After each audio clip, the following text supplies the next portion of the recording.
Great day, everyone. This is Jason Santos, and for today, we are going to continue the discussion of economic statistics. We are now in economic aggregates and stock and flow.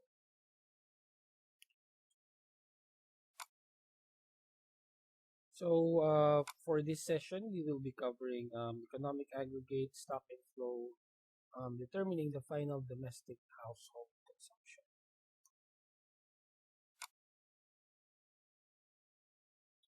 We have a quote to start off our discussion. Education is the best economic policy there is by Tony Blair.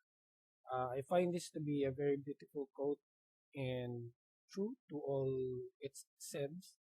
Um, because in order for us to run a state, a nation, we must have people who are really credible, educated, and have all the necessary trainings and skills in order for us to boost the economy. So when we discuss economic aggregates and take note, this is in continuation of what we have covered last time.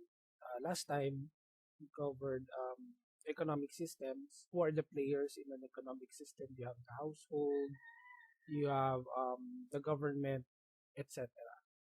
And another term that's very important is the term aggregate, in the field of economics. So when you say aggregate, if you would remember last time, nabanggit ko, whatever happens micro or in the household is a reflection of the macro or the nation, right?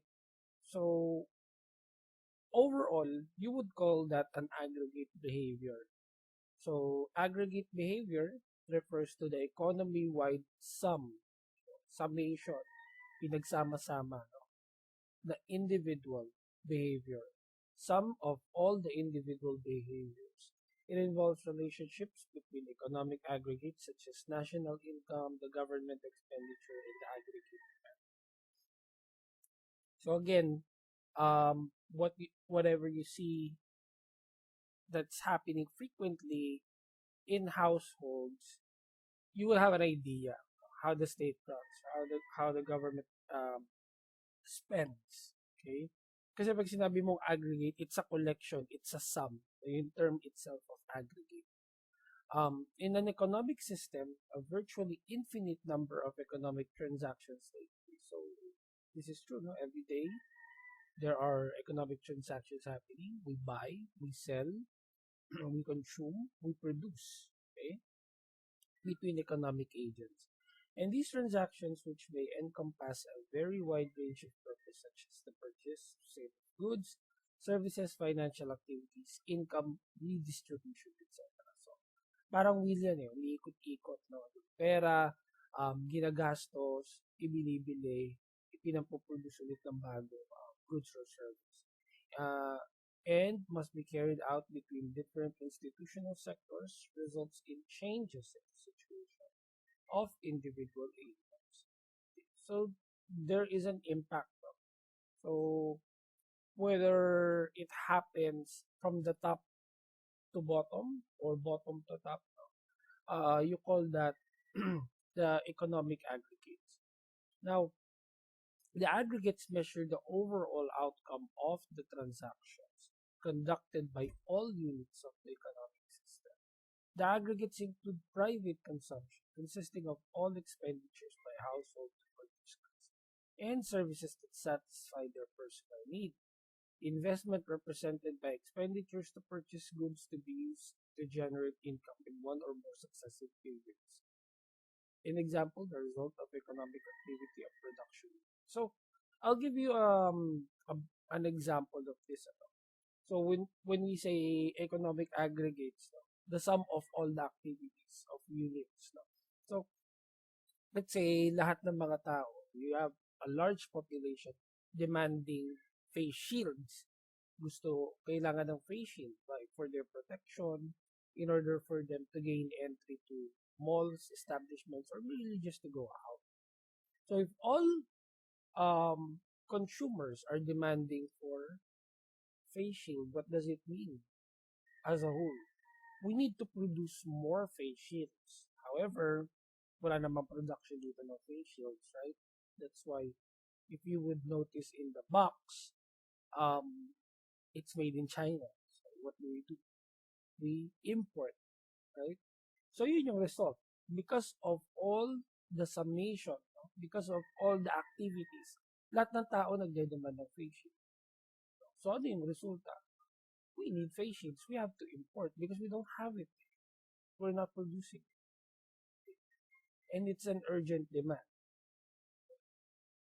So the sum of all activities represents the entire nation's activity or economic activity. So that becomes the result. So yun yung meaning ng economic aggregates. Okay. So yeah, of these are the factors or the blocks that build um, a nation's economic activity. So yeah, the current income. Current income is divided into factor income and transfer income. You have your income for the factor income is your labor, capital, and then transfer income, you have pensions, public social benefits, and private transfer. So these are money you don't work for, but it's going to be transferred back. Kasi these sectors or this sector of the population will no longer be able to produce. Kaya wala na sila dito sa factor income. Okay? Kaya nakukuha nila, you have the benefits, you have the pensions, no? Money is transferred to them. So again, it's a flow, no? Flow of money. And then under that, you have deductions, payments of loans, extra income, imputed rent, consumption, expenditure, and then all of these things, no, contribute to the major economic aggregates. Ito na yung kabuuan ng economic activity. Okay. Major economic aggregates, factor income aggregates, and consumption aggregates. So, yan ang tinitingnan talaga ito at a larger scale. How is the nation consuming? And what's our GDP? What's the income? Right? So, I hope we understand how economic aggregates is understood in the terms of economics. So, yan, ano. Another example here is a purchase of a new vehicle. Okay? It's an example of an activity. If it's carried out by a household, no, may isang pamilya, they need to buy a car. So, that's their activity. It's an investment for them. Okay? If it's made by a salesman, and i.e. an incorporated enterprise, it's also an economic activity for them. You have the household, you have the corporation, okay? And both of them are making activities, okay? Similarly, the dealership that's so in the same manner, the dealership that sells the vehicle will enter the amount received into their turnover, and this will contribute to determining the value of the total production of the economic system. Whatever the behavior is of households in terms of purchasing cars, that's going to be the the the data that will be gathered by the car producers, and that's going to be their input in the production of the economic system. So ano ba yung mga cars that are being purchased here in the Philippines? So most of the time it's the small ones, yung sedan, hatchbacks, and then for areas that are flood prone, they would need a car with higher bigger wheels, no, mas mataas yung kanyang clearance area or yung elevation para makalampas siya sa baha. So, yun yung mga cars na i-distribute dito or will be distributed by the producers. Because it's, again, a response to whatever is the demand, okay, of the household.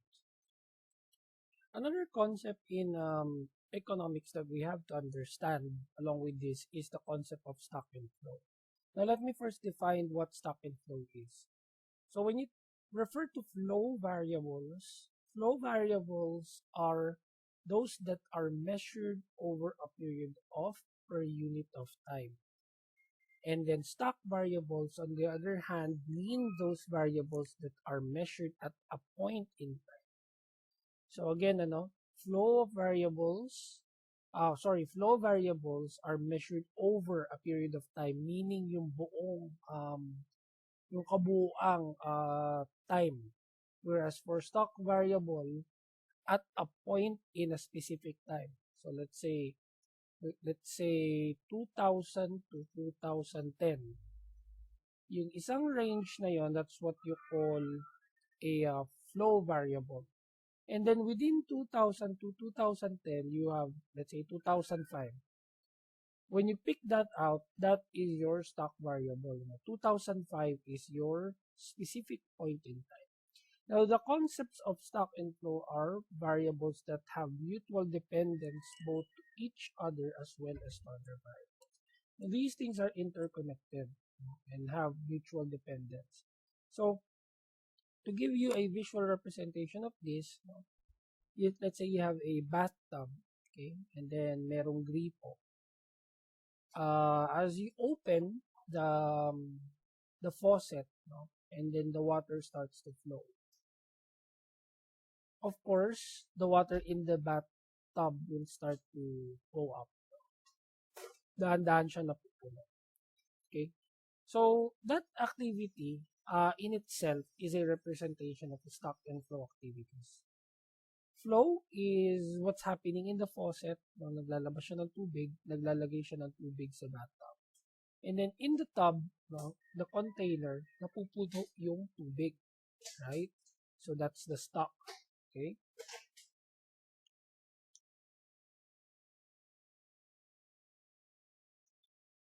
And then, if you would imagine in a bathtub, there is I'm not sure what the exact term here, but there's a hole, the tinatakpan lang. If you want to drain the water, you would just have to pull out the cover, para ma-drain yung tubig.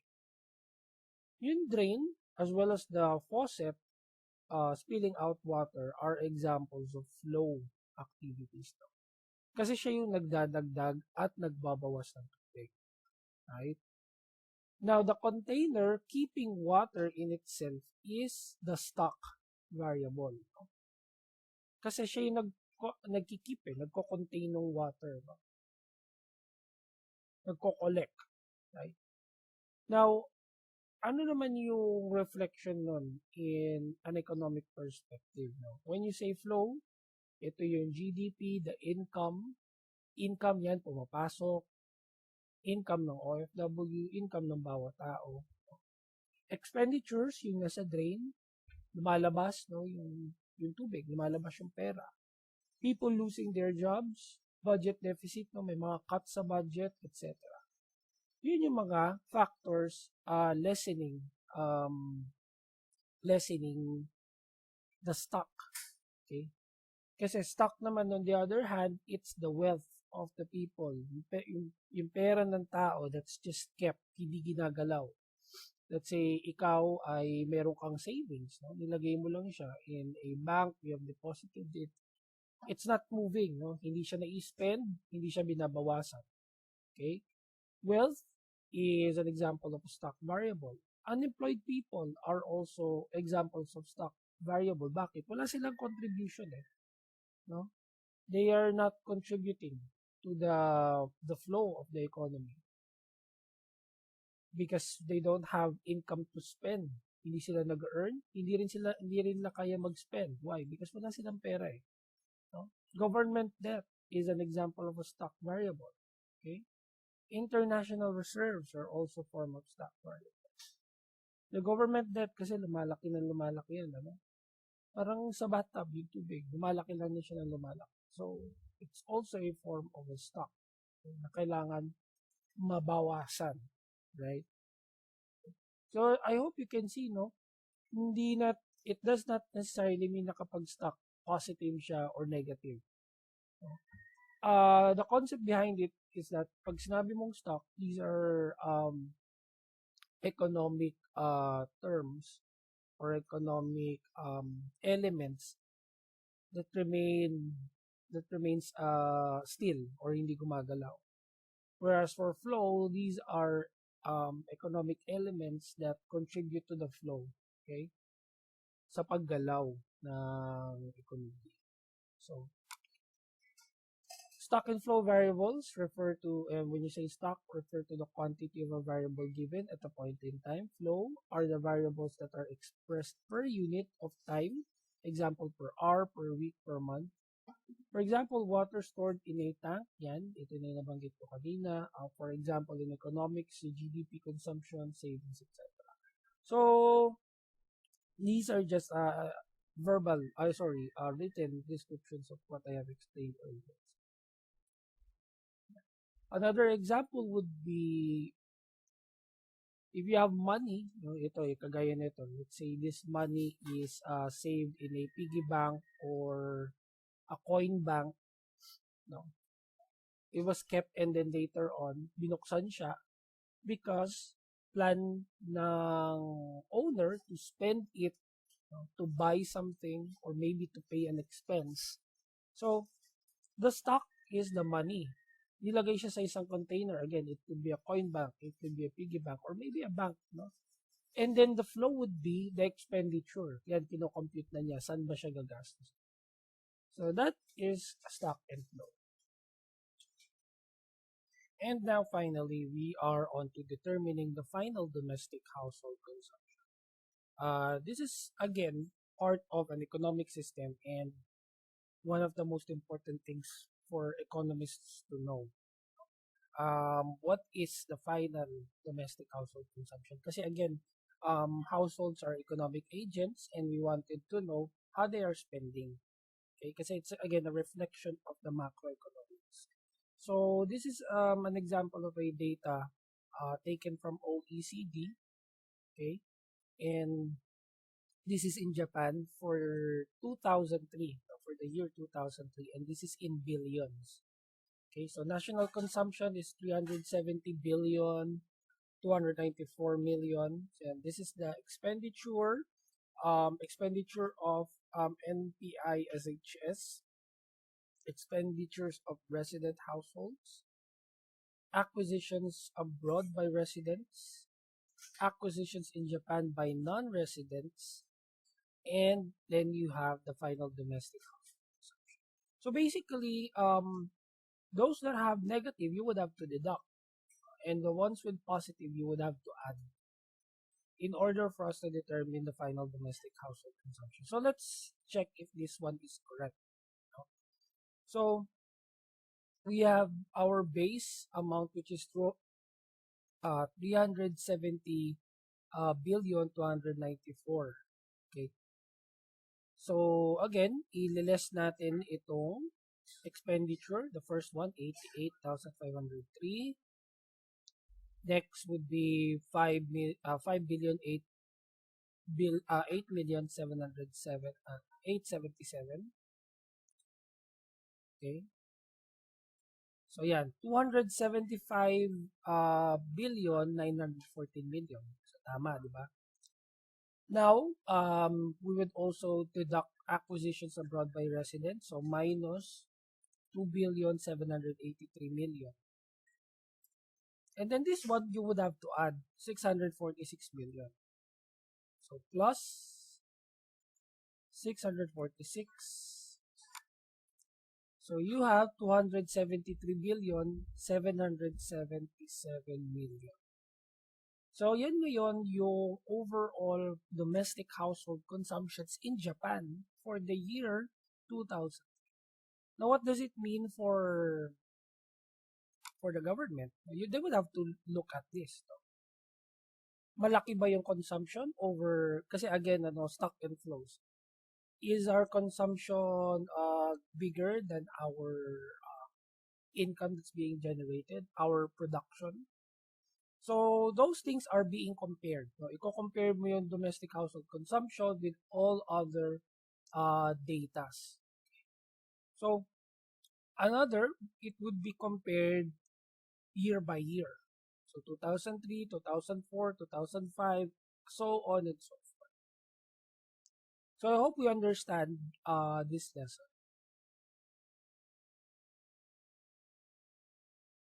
So that's it for our discussion, class. I hope you have learned something from this short video. As an assignment, I would like for you to answer this. Solve for the expenditure of resident households and final domestic household consumption. And then answer this question: is it possible for an economic system to have a high flow of income yet still have high unemployment rate? So you have to justify your answer. So that's it. Thank you so much for watching this video. To God be all the glory. Till our next video.